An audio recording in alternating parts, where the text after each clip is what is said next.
Tema 3.3. Iones. En este tema vamos a abarcar lo que viene siendo una de las partículas fundamentales en cuestión eléctrico-química de, de nuestro estudio y vamos a descubrir qué son, para qué sirven y cómo se clasifican entre ellos. A su vez, vamos a poder saber cómo se aplican en los conocimientos que hemos adquirido y cómo complementa este conocimiento a la energía de ionización previamente estudiada. Primeramente sabemos que un ion es una partícula cargada eléctricamente y está constituida por un átomo o una molécula que no es eléctricamente neutra. Conceptualmente podemos entender de otra manera que a partir de un estado neutro de un átomo o de alguna molécula se han ganado o perdido electrones. A este fenómeno le llamamos ionización y es el que se da cuando se produce el fenómeno que vimos anteriormente, que es la energía de ionización. Vamos a estudiarlo. Para recalcar lo anteriormente dicho, un ion es una molécula o un átomo con carga eléctrica positiva o negativa, dependiendo si ganó o perdió un electrón. Este fenómeno, como lo mencioné, se da en la ionización, que es el proceso donde se pierden electrones o se ganan electrones, y se da en función a iones monoatómicos. También podemos verlos en procesos poliatómicos y establecen enlaces iónicos. Como generalidad podemos saber que cuando un átomo pierde o gana electrones, la especie formada es un ion y lleva una carga eléctrica neta, ya sea positiva o negativa. Como el electrón tiene una carga negativa, cuando se añaden uno o más electrones a un átomo eléctricamente neutro, se forma un ion cargado negativamente. Al perder electrones se produce un ion cargado positivamente. El número de protones no cambia cuando un átomo se convierte en un ion. Los iones cargados negativamente producidos también por haber más electrones que protones se conocen como aniones, que son atraídos por el ánodo, y los cargados positivamente, consecuencia de una pérdida de electrones, se conocen como cationes, los que son atraídos por el cátodo. En la parte inferior de la lámina podemos visualizar una molécula o un átomo cargado de positivo o negativamente, ganando o perdiendo electrones para denominarlos aniones o cationes. Nuestro primer elemento de estudio es el anión. El anión, como lo mencionamos anteriormente, es un átomo, una molécula que ganó un electrón. Entonces tiene una carga eléctrica negativa. Se forma como consecuencia de la ganancia de electrones. Se caracteriza por tener más electrones que protones en su composición y significa el que va hacia abajo. Varios elementos que pueden ser aniones son el arsenuro, la sida, el bromuro, el carburo, fluoruro, fosfuro, óxido, peróxido y sulfuro, que se utilizan en varios procesos químicos.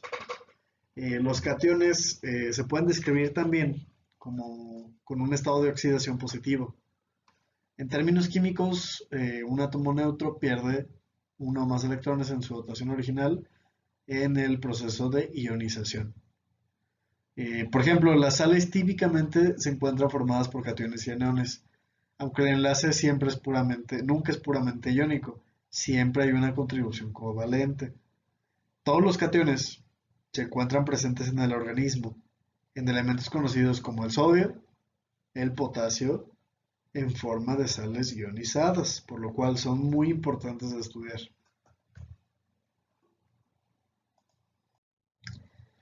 Los cationes también son iones formados contrario a los aniones y son iones de carga positiva. Se forma ahora sí que como consecuencia del caso contrario cuando se pierde un electrón. Esto significa que los cationes siempre tienen más protones que electrones y la palabra catión significa el que va hacia arriba. Tenemos algunos ejemplos como el calcio, el cromo, el cobre, el hierro, el mercurio, el níquel, la plata, el plomo, el potasio, el sodio y el zinc. Varios de estos elementos que pues, son muy importantes para la medicina y procesos biológicos.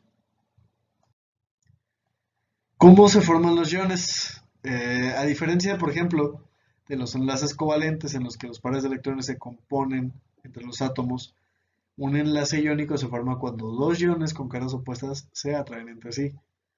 Estos átomos neutros tienen igual número de protones y electrones, y el resultado de esto es que la carga positiva total de los electrones se cancela exactamente con la carga negativa total de los electrones, por lo que el átomo tiene una carga general o carga neta de cero.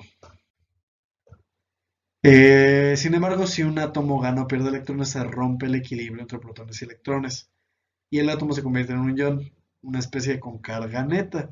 Esto es lo que pasa cuando un átomo pierde un electrón. Vemos que un átomo neutro de sodio que pierde un electrón. El resultado es que el ion sodio, Na+, tiene 11 protones, pero solo 10 electrones. Así el ion sodio tiene una carga neta de 1 más y se ha convertido en un catión con una carga positiva, que es lo que podemos ver en la imagen inferior. Este en general es el proceso por el cual se produce la ionización y en ciertas reacciones químicas la ionización ocurre por la transferencia de electrones. Por ejemplo, tenemos los casos de que el cloro reacciona con el sodio para formar el cloro de sodio, que pues consiste en iones de sodio, Na+, y iones de cloruro, Cl-.